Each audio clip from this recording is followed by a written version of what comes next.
Ever had a waifu pillow? Finn had a pillow who was his actual wife. Created by Pendleton Ward for Cartoon Network in 2009, Adventure Time is a show about Jake the dog and Finn the human as they travel the world, visit unique places, meet new people, and get up to all kinds of trouble. And this show makes me question my own life. Puhoy, Season 5, Episode 16, released on April 8th, 2013. During a rating day, that being knives are falling from the sky of all things, Finn and Jake decide to hang out and make a pillow fort with their friend, slash video game console BMO. Finn's feeling upset that his girlfriend, Flame Princess, didn't get the joke he told previously, and that, well, having a girlfriend can be hard. But No, being crazy is hard. You're getting all hung up on imaginary problems. You gotta focus on what's real, man. You see this cup? This is literally my favorite cup. Huh. Now it's gone forever, so it's not real, and I don't care about it anymore. Oh no, my favorite window! But Jake's little platitude about the cup is of... Oh, I guess that just stops the video there. Is, it's pretty important. It's kind of a thing that, like, maybe somebody should hold on to. Like, take that, keep it right there for a minute. Finn enters the pillow fort to fester, as he puts it, and, well, when he reaches the end of this tunnel, he finds himself inside of a pillow world. The ground, sky, and even people are made out of pillow and bedding, and looking back, he notices that the door is gone, but can't think too much about that as a blanket dragon is attacking a nearby town. After slicing the beast, he is rewarded and given a party by Quilton, the mayor. After a dance with the mayor's daughter, a girl named Rosalind, Finn starts to hit it off with her, and begins his life with his pillow waifu. However, he does make a quick aside to Quilton that he's still looking for a door that brought him here. So already, Jake's advice seems to be kind of planting a little seed in his brain. He's concerned about everything, what with him still asking for them to find the way back home, or even saying he has a girlfriend when Rosalind first comes up to him.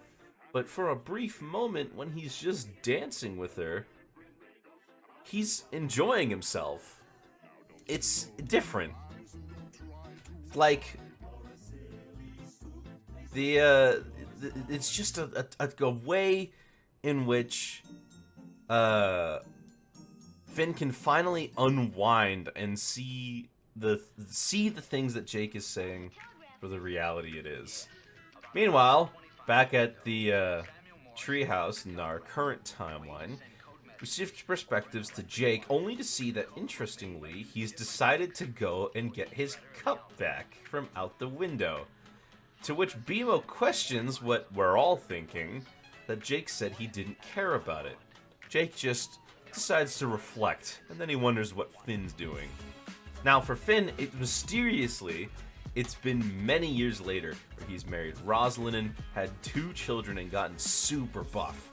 Quilton arrives again, telling Finn that there is a mention of a mysterious door in an ancient book, and an oracle who claims to have knowledge of the portal. Despite living in this pillow world for years now, though, Finn can't seem to forget the real world and his desire to get back. He has a fantastic idealistic life with his loving family, and yet something still sticks out in his mind that he can't ever seem to push away, despite how much he's living with them. And then we cut back to Jake and BMO again as they're sitting around with clown wigs, one on BMO and one on Jake. Jake modestly tells BMO that he needs his cup again. I'm sorry, one on Jake's cup, not Jake himself.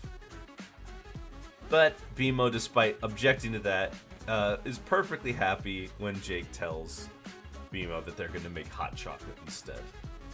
Going back to Finn, decades have now passed once again, where we see him speaking to the Oracle, who says that Well, despite your search, you're not going to be here for much longer. And attempting to make sense of it, Finn speaks to his family about the meaning of the Oracle's words. Rosalind, meanwhile, says she knows that he would have to leave someday, and just asks that he always remember his family when he eventually finds his way back home. Finn takes a moment, reflects on that, but also takes a second to think about what Jake told him before he left, but also the details seem to be a little bit jumbled.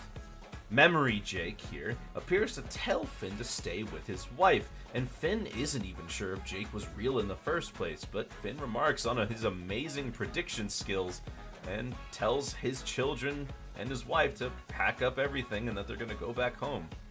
Finn evidently did end up looking for that door for most of his life, but based on what his memories and Jake told him, he finally accepted his fate. He decided to just live out the rest of his life. It wasn't worth paying attention to or worrying about, because now for him, he had a family. He had his own life. It was different. It was something that he now knew longer than anyone else. I mean, at this point in the series, he's like 14. He's only known Jake for 14 years, while the rest of his family has now been known for over 20 to 30 or even 50 years now. It's just unfortunate that it took such a long time and took away most of his life, that it completely passed him by, but he does plan on using the rest of his time wisely, free from worry. Once more, Jake and Bimo are playing on a chair, and Bimo questions Jake as to why he doesn't play with his own kids.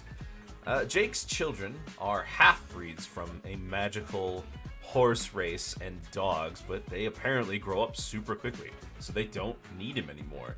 And this appears to bother Jake, despite this seemingly being in the past, out of his mind, and gone forever.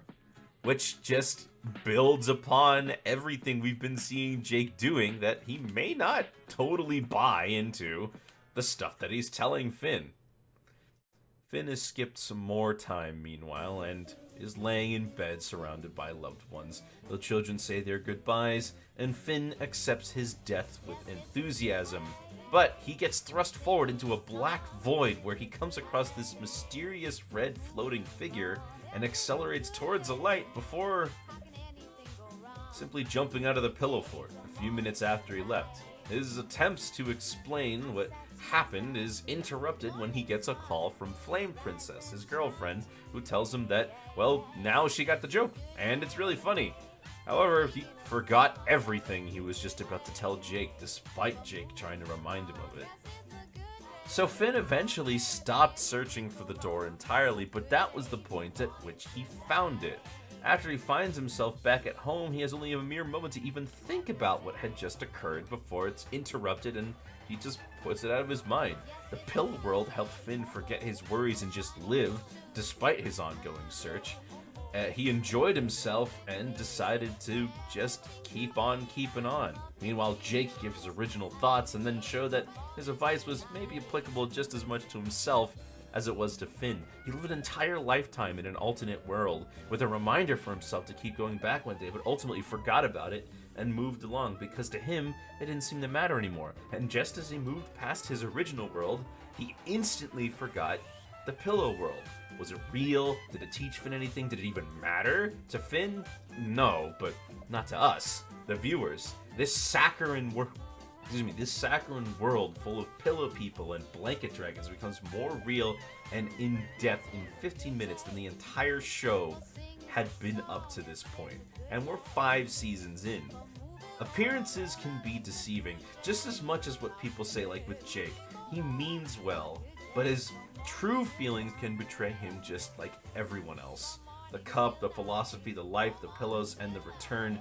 It's a very sobering series of events that leaves me metaphorically naked and at a loss.